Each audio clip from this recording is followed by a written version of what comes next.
Aujourd'hui, on parle de virus. Ça fait partie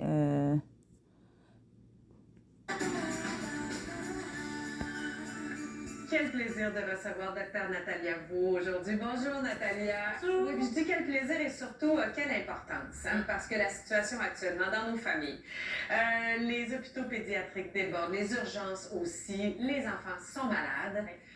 On manque de médicaments, on a des parents un peu paniqués. Puis c'est normal, là, tu vas nous aider à comprendre ce qui se passe d'abord, puis savoir à quel moment il faut vraiment aller à l'urgence ou aller voir un professionnel de la santé. Oui, c'est ça, parce qu'on parle des urgences qui débordent, mais les cliniques aussi débordent. Ben oui. Même dans nos examens annuels, on se retrouve avec beaucoup d'infections. Puis les parents, évidemment, ils ne veulent pas consulter pour rien, souvent. Alors aujourd'hui, je vous fais un petit pot pourri des conseils que je donne aux parents quand je congédie l'enfant du sans rendez-vous, qui va quand même bien. Je leur dis, ben, reconsulter si telle affaire. Okay. On va regarder les symptômes.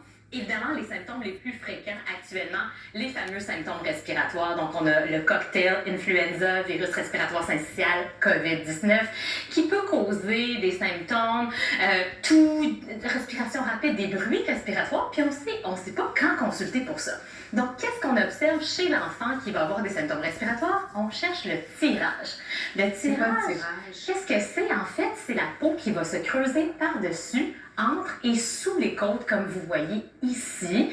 Ça, c'est un enfant qui va générer beaucoup d'efforts pour respirer contre une pression négative. Donc, si vous voyez un tirage comme ça chez votre enfant, c'est une indication de consulter. Nous, on va vouloir regarder la saturation en oxygène, ausculter les poumons. Donc, ça, si on voit ça, là, on peut consulter. On peut consulter. Okay. Maintenant, les bruits respiratoires. Beaucoup de parents me disent, hey, râle.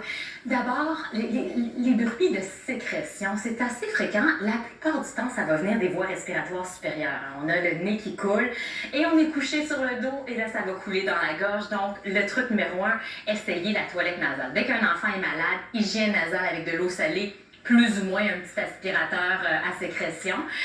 Ensuite, un autre bruit respiratoire qui va inquiéter les parents, c'est le fameux stridor. Stridor qui arrive lorsqu'on est atteint d'une laryngite, par exemple. Puis là, nos voies respiratoires vont être enflées. Ça va réduire la colonne d'air. Ça va faire un bruit qui ressemble à ceci.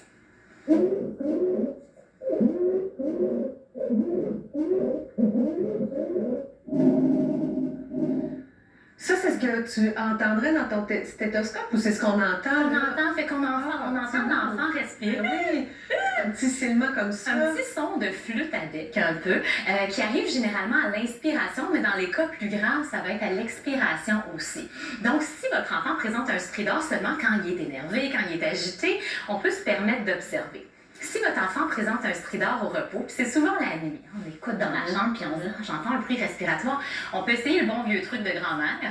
Donc, je ne sais pas si tu es familière avec la vapeur de douche, sortir l'enfant dehors dans la nuit.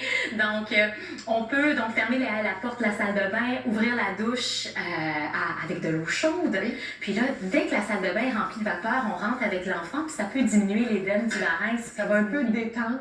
Un peu détendre. Il n'y a pas d'études scientifiques rigoureuses qui ont été faites à ce sujet-là, mais il y a une efficacité anecdotique, donc ça vaut la peine si on arrive à diminuer le stridor comme ça.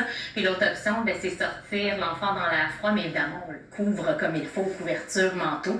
Puis si le stridor se résout, puis que l'enfant est autrement en bon état général, vous n'êtes pas obligé de consulter pour ça. Corriger la position aussi dans le lit, là, hein, évidemment. Oui. Surtout pour les sécrétions. On vous le rappelle, des fois on l'oublie, juste de relever l'enfant. Exact. Quand on donne à boire à l'enfant, de mettre une petite angulation de 30 degrés, rouler des serviettes en dessous du lit et non entre la tête de l'enfant et du lit. On parlait tantôt des boires, déshydratation. Quelque chose qu'on regarde souvent, donc que l'enfant souffre de gastroentérite ou qu'il y a des symptômes respiratoires, ben des fois, il n'est pas capable de boire comme il faut. Un enfant qui ne mange pas mais qui s'hydrate bien, on peut se permettre d'observer. Un enfant qui va boire moins de 50% de ses quantités habituelles, on va avoir tendance à vouloir consulter. Les parents qui vont me dire, ben j'allaite, j'ai aucune idée c'est quoi la quantité habituelle. On peut regarder les signes de déshydratation chez l'enfant.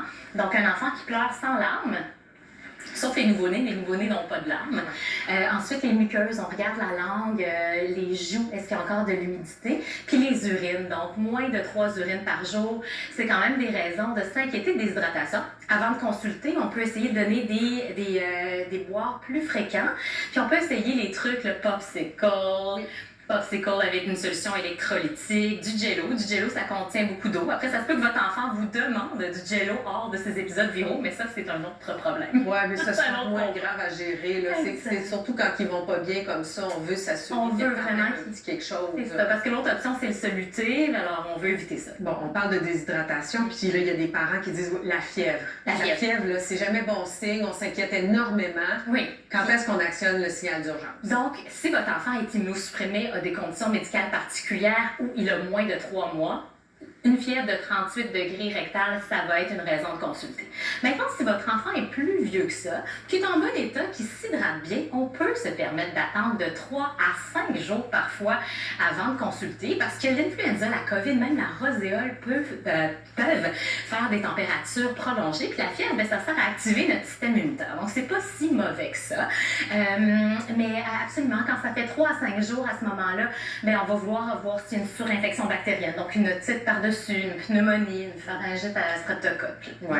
Bon, les pénuries de médicaments, il faut en parler. Là aussi, on se tourne vers toutes sortes de... Bon, on se tourne vers quoi? C'est ça la question. Qu'est-ce qu'on fait? Pénurie de médicaments, les antibiotiques. Donc, nous, on a déjà reçu la consigne de prescrire plusieurs choix d'antibiotiques. Donc, si le premier n'est pas disponible, le pharmacien peut aller appeler d'autres pharmacies ou donner le deuxième choix. Maintenant, les antipyrétiques, acétaminophène, ibuprofène, on peut utiliser les comprimés adultes, ceux qui ne sont pas enrobés, les comprimés blancs formés de poudre, les écraser avec un mortier et un pilon, puis les mélanger dans une compote, yogourt, sirop de chocolat. Et évidemment, le dosage, vous pouvez aller voir votre pharmacien pour confirmer le dosage selon le poids de... OK. Je vais vous le montrer. Parce que, oui, tu sais, on a eu une pénurie, puis que, oui... Donnez-moi une seconde. Mon cerveau, il n'y a pas rien. Fait que, je vais vous le montrer à l'instant. Pour l'ibuprofène, OK? Ceux qui savent c'est quoi l'ibuprofène. Ici, on a les livres, les kilos. Ici, on a la dose. Puis avec une pilule de 200 mg, admettons, on a les doses ici. Il faut bien ces deux-là, puis ces deux-là. OK, il faut quand même, avec le poids de l'enfant, là, que ce soit en livres ou en kilos. OK? Ça serait ça à peu près, la dose de l'ibuprofène. 15 mg par kilo par dose. Pour l'ibuprofène, 10 mg. OK. Ça, c'est l'acétaminophène. OK, c'est bien acétaminophène qui est là. Ici, on a le poids en livres, en kilos. OK, on peut le demander au pharmacien, là. Ça, c'est la dose. OK. Ça, c'est avec des comprimés de 325. Ça, c'est les comprimés les plus bas qu'on peut avoir. Puis les 500 mg, ça, c'est les plus hauts qu'on peut avoir. Puis c'est bel et bien... OK, attendez, je vais vous le remontrer, là, pour le poids. OK. La dose. Puis les quantités à donner par rapport aux médicaments. Il faut quand même faire vraiment attention parce que c'est pas tous les enfants qui sont capables de prendre la poudre, comme qu'elle a dit, de le mélanger. Ça peut toujours aider, mais il faut quand même rester prudent. Vous pouvez demander au pharmacien dans une pharmacie. N'importe quel pharmacien peut vous donner les doses sur papier. Ils peuvent imprimer le document et vous donner avec les doses et les quantités. C'est bien important de comprendre là-dedans. Pas les pilules pas les pilules là, qui ont 2 choses de couleurs différentes. Non. Les pilules blanches. Blanches que tu peux faire de la poudre avec un mortier, là. C'est bien ça, là. Donc, les microbes, il va toujours en avoir, il va toujours en avoir des différents. Mais il faut quand même qu'on reste prudent. Faut qu'on reste prudent. Faut qu'on fasse attention, surtout les personnes qui sont immunosupprimées, qui ont un déficit du système immunitaire, comme moi. Faut faire attention aux microbes. Surtout les microbes qui ont rapport avec la moisissure. Faut extrêmement faire attention. Donc, en pharmacie, vous pouvez aller sur Internet aussi, ils ont les doses quand même données. Fait que c'est ça. On continue de me suivre.